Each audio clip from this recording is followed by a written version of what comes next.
They say age brings you respect and comfort, but sometimes it only makes you invisible. I'm Grace Holloway, born in 1959 in Sacramento, California. Back in 2021, after losing my husband to cancer, I moved into my son's house to help raise their kids and keep a sense of purpose. I felt like family, but then something happened. Today, at 66 in my cozy Oakland apartment, I'm finally sharing this because silence only serves those who betray. If you're listening, drop your city below and don't forget to like, subscribe, and share this with someone who needs to hear it. When my son Daniel offered that I move into the house in Berkeley, I thought it was kindness. He and his wife Heather had just welcomed their second child, and my heart ached to be useful after Robert passed. I gave up the old house in El Dorado Hills, our family home, for the bustle of a new city, trading peace for proximity. The first 6 months were good. I stayed in the upstairs room and took joy in the children's laughter, in folding laundry, in stirring soup as Heather bustled to and from work. I paid half the utilities, paid for groceries, even covered summer camp. But I never made it a big deal. I was just Grandma Gigi, trying to help. Things changed subtly. It started with Heather sighing when I offered suggestions. Then she'd take over chores I had already started, muttering under her breath about doing it right. The tension grew, invisible yet constant. Daniel never noticed or pretended not to. He'd pat my shoulder and thank me, but he never intervened. Then came the big ask. "We were thinking," Heather said one morning over coffee, "that it might be more comfortable for you to move into the guest room downstairs." The guest room, smaller, darker, right next to the laundry where machines grumbled all night. I blinked. "Why?" "Oh, just, my parents are visiting for a while. They need more space, and I thought you might like a little more privacy." Heather's smile never reached her eyes. And Daniel, sipping his coffee quietly, didn't meet mine. I moved. Not because I wanted to, because I felt cornered. Heather's parents, Charles and Loretta, arrived the next week. They didn't just visit, but they settled. Took my old room, repainted it without asking, and brought in their antique furniture like they were moving into a resort. Loretta barely acknowledged me. Charles grunted more than he spoke. They watched TV loudly, criticized my cooking, and took over the kitchen as if I were a tenant. I started taking long walks. The children, blessed their innocence, noticed my absence. "Grandma, are you sleeping outside now?" Little May asked once. I laughed it off, but inside I broke. When I brought up my discomfort to Daniel, his words were a cold slap. "Mom, this is Heather's home too. Her parents are only here for a while. You're taking things too personally." I nodded, numb. That night, I stared at the ceiling as the dryer roared beside me. My husband would have never let this happen. He would have spoken up, fought for me. But Daniel, my only child, he had made his choice. I stopped contributing money. Quietly, I let the grocery bills pile up, the lights flicker unpaid. I began making trips to Oakland under the guise of doctor visits. What I was really doing, reclaiming the life they forgot I had. You see, before I became just mom or just grandma, I was Grace Holloway, an art teacher who invested smartly, saved fiercely, and inherited her aunt's duplex in Oakland. I never sold it. I just locked the door and moved on. I hired a lawyer. Her name was Carla. Brilliant woman. Sharp as broken glass. "Are you emotionally ready for this?" she asked. "No," I said. "But I'm done being stepped on." We drew up a plan. I had helped purchase the Berkeley home under Daniel's name, but my name was on the deed. Half. Heather never knew that. I never made it known I trusted my son, but betrayal awakened something primal. I transferred my assets, changed my will, set a quiet date for an open house. Meanwhile, Heather's true colors deepened. She cornered me one afternoon in the hallway. You know, you could be more grateful. We let you stay here. Let me? I bit back the words and simply nodded. 2 weeks later I moved out. Just like that. I packed my bags, left a note on the fridge, and locked my old room's door with the key I had copied before they repainted it. They didn't notice at first. Too busy hosting Loretta's bridge club or managing Charles's gout. When Daniel called, he sounded shaken. Mom? Where are you? I'm safe. But why did you leave like that? I figured since I'm just staying here, I should find my own space. Heather called the next day. No greeting. Daniel said you left. But we were counting on your help with the kids. I almost laughed. No one let me stay. I chose to be there. And now I've chosen to leave. The silence was golden. Within a month, the house hit the market. Open house. Dozens of people strolling through the halls. Heather tried to protest, claiming she wasn't ready. But she wasn't on the deed. Carla made sure every letter of the law was airtight. They called relatives. Even my late husband's brother, who I haven't spoken to in years, called to guilt me. Family sticks together, Grace. Yes, I said. But I wasn't treated like family. I was tolerated like a burden. The guilt didn't work. My spine had returned. One night, Daniel showed up at my Oakland place. Alone. Unshaven. Defeated. I didn't know how bad it was, he said. Heather, she pushed too hard. I should have done something. I didn't respond immediately. I handed him a glass of water and gestured toward the couch. Why didn't you stand up for me? I finally asked. I thought keeping the peace was more important. And now, there is no peace. I pitied him, I did. But I wasn't about to undo what I had done. Letting them move in had been a mistake. Letting them push me aside was another.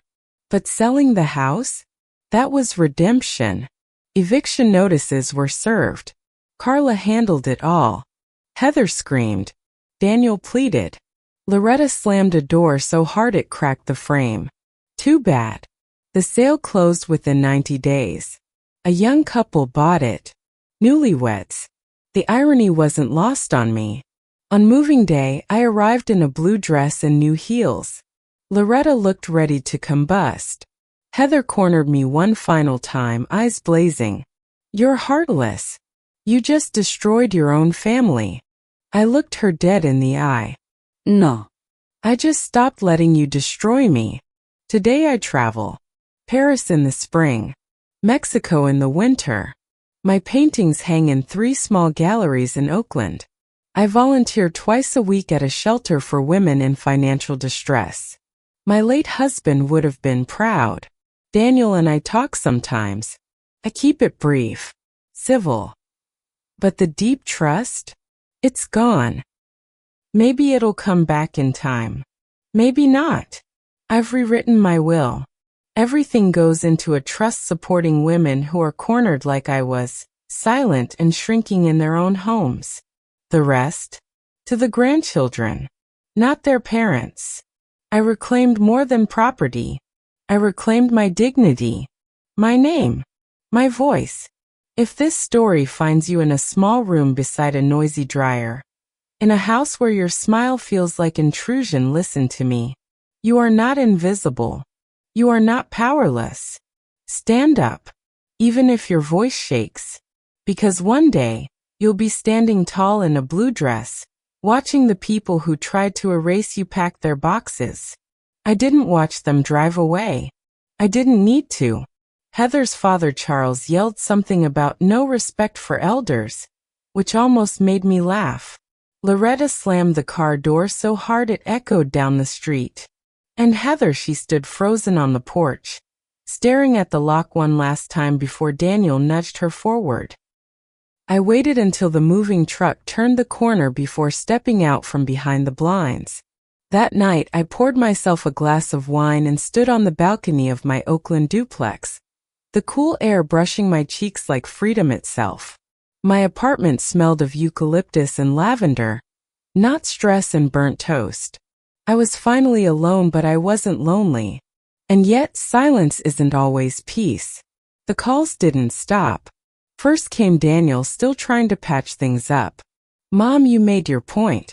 But they're my wife's parents. What did you expect me to do?" "I expected you to remember who paid your first mortgage," I said.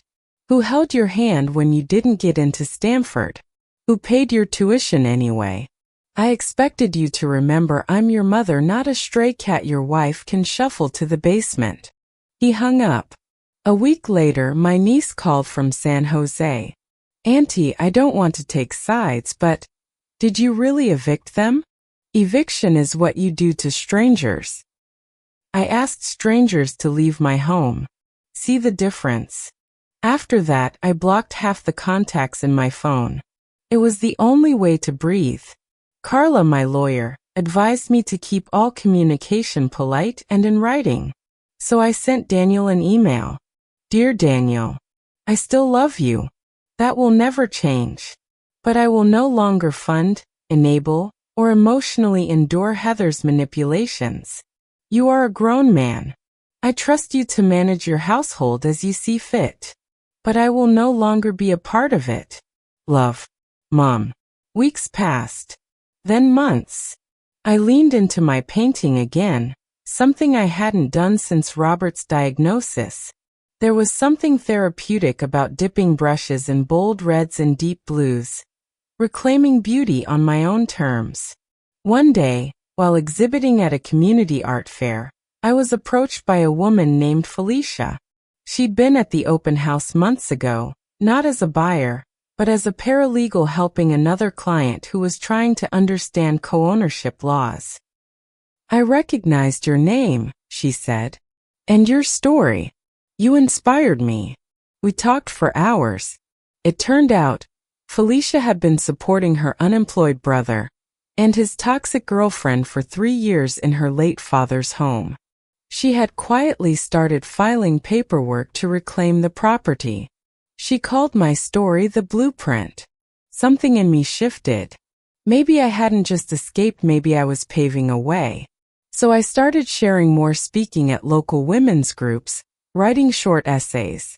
I never named names, but the details hit home. Widows, grandmothers, aunties, all with similar tales. Manipulation dressed as kindness. Guilt disguised as obligation. I wasn't alone.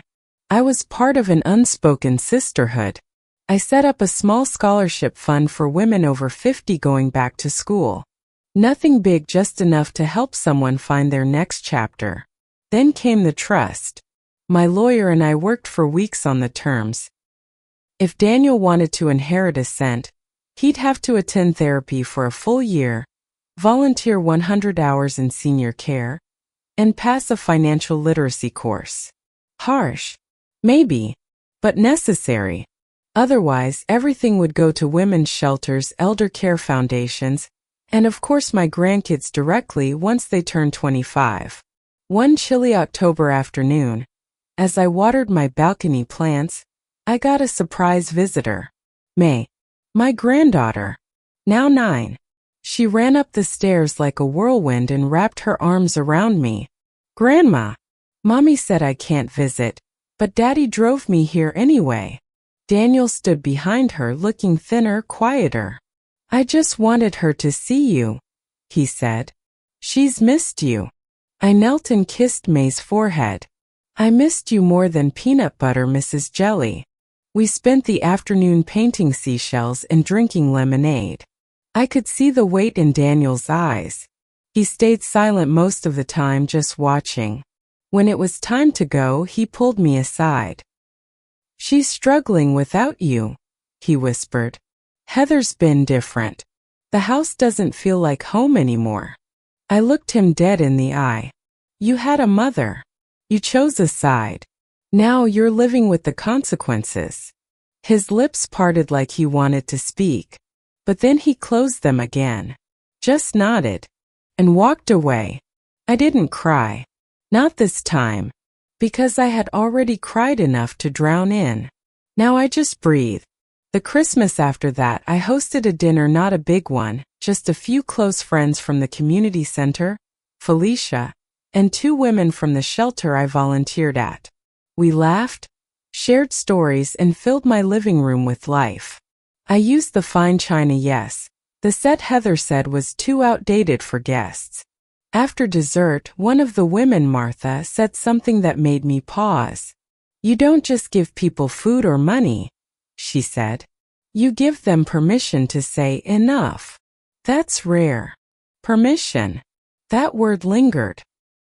The next morning I wrote a letter. Not to Heather. Not even to Daniel. To myself.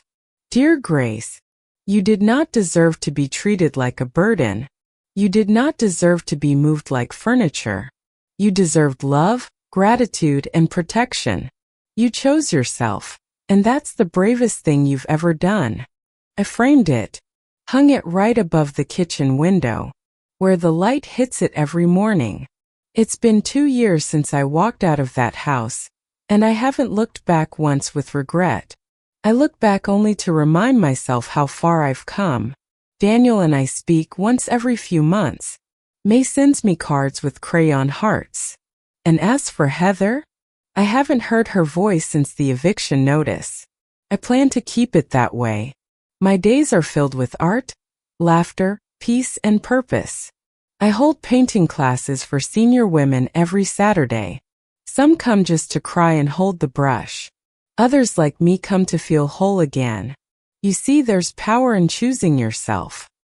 In not begging for a seat at a table you helped build. In buying the table next door and setting out tea for people who see you. So if you're listening to this, whether you're a mother, a grandmother, an auntie, or a daughter, remember, silence is not peace. Endurance is not love. And sacrifice without respect is not noble. Respect begins with how you treat yourself. And if you forget what you're worth, look around you. Look at the people clapping when you reclaim your voice. They were always there, you just needed to turn around. Thank you for listening to my story. If it touched you like this video, subscribe for more true stories like mine. Share it with someone who needs courage today. And drop a comment, tell me what stood out to you most. You are not alone. Moral lesson. Sometimes the people closest to us take our kindness for granted, but we must never forget our worth, even when they do. Reclaim your voice, set boundaries, and know that it's never too late to start over. Like, subscribe, comment your lesson, share to inspire others.